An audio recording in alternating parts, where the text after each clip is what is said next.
I'm 26 now, and I moved back home after college for about 2 years while I was saving money and figuring out my next move. My parents' house is in a quiet suburb, the kind of neighborhood where nothing happens and everyone knows everyone, and the most exciting thing on any given week is someone's sprinkler going off at the wrong time. I had the bedroom on the side of the house facing the narrow strip of yard between our place and the neighbors. My dad had installed a motion sensor light on that wall a few years earlier after someone's car got broken into down the street. It was pointed at the driveway in the side yard, and it was bright enough when it triggered that it lit up my whole room through the curtains. About 3 weeks after I moved back in, I started noticing it going off at night. Not randomly, at the same time. Somewhere between 11 and midnight, the light would trip, hold for 30 seconds, and go dark. I'd see the glow through the curtain and think nothing of it at first. Cats, raccoons, wind moving a branch, the usual stuff. But it kept happening. Same window, same time, every single night. My dad pulled up the camera app one weekend to check the footage, and we watched a few clips together. The light trips, the camera activates, and there's nothing there. No animal, no movement, no branch. Just the empty side yard lit up for 30 seconds and then dark again. He figured it was a sensitivity issue with the sensor and said he'd get it recalibrated. He never got around to it. I started closing my curtains before 11 and tried to stop thinking about it. About 6 weeks in, I forgot to close them. I woke up at 11:30 to the room lit up orange from the motion light outside, which wasn't unusual anymore, and rolled over toward the window the way you do when something pulls you out of sleep and you're not sure what. There was a silhouette on the other side of the glass.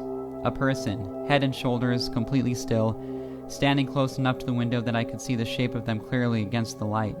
Not moving, just there. I screamed. Not a small, scared sound. I screamed loud enough that my parents were in the hallway before I'd finished. My dad went straight outside through the back door. My mom stayed with me. By the time my dad got around the side of the house, whoever it was had gone. He walked the whole perimeter, checked the gate, looked up and down the street. Nothing. We called the police. 2 officers came, took a report, walked the yard with flashlights. One of them crouched down and looked at the flower bed below my window. The soil was soft from rain 2 days earlier. No footprints, not a single one. The officer said it was possible I'd seen a shadow, that motion lights can do strange things through curtains. He was polite about it, but I knew what I saw. After they left, I couldn't sleep, so I sat in the kitchen with my laptop and opened the camera out of something to do. The app stores motion logs. Every timestamp the light had triggered going back as far as the camera had been active. I started scrolling back. Same window, same time, every night, going back 6 months. Not occasionally, not every single night, without exception, back to the first week the camera had been installed. I sat there at the kitchen table at 2 in the morning looking at 6 months of timestamps, and I couldn't breathe right for a while. Whatever this was, it hadn't started recently. It had been happening the entire time I'd been living there, every night while I slept, and we just never looked at the logs closely enough to notice the pattern. We got the windows alarmed the next week. I moved out 4 months later, not entirely because of this, but not entirely not because of it either. I didn't think about it much for a few years. It was one of those things you pack away because there's no resolution to sit with, and thinking about it doesn't get you anywhere.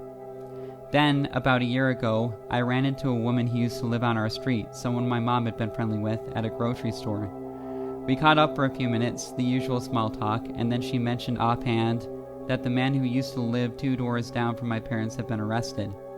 She didn't know the details, just that it had happened recently, and that apparently it had been a long time coming based on what came out afterward. I looked him up that night.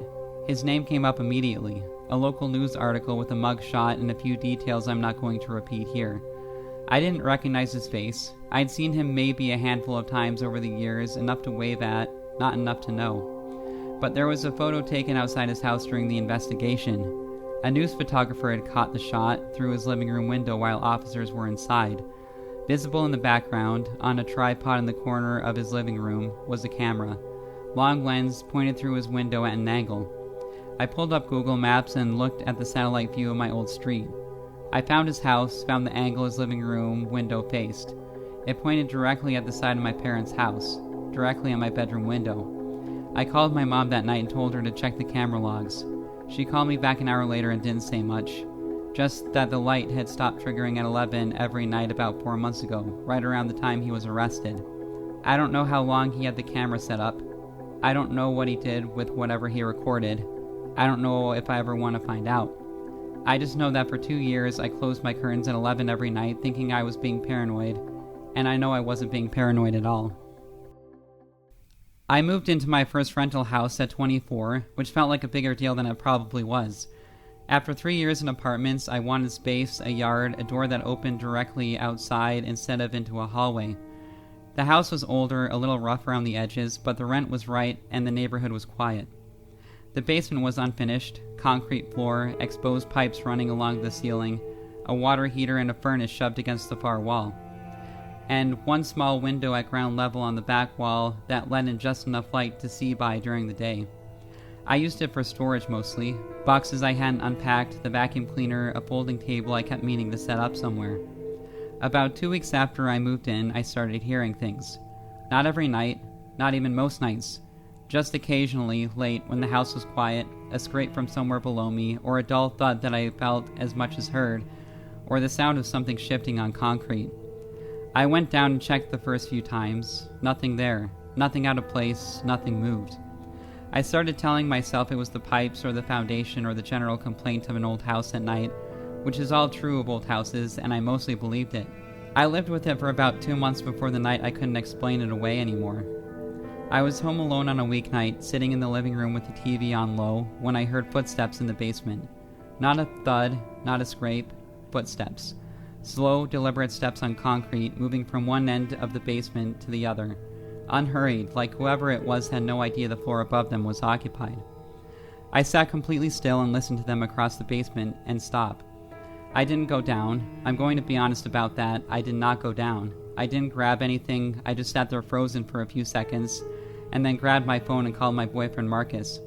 I told him to come over right now. He heard something in my voice and didn't ask questions. He got there in 15 minutes and went straight to the basement while I stayed at the top of the stairs.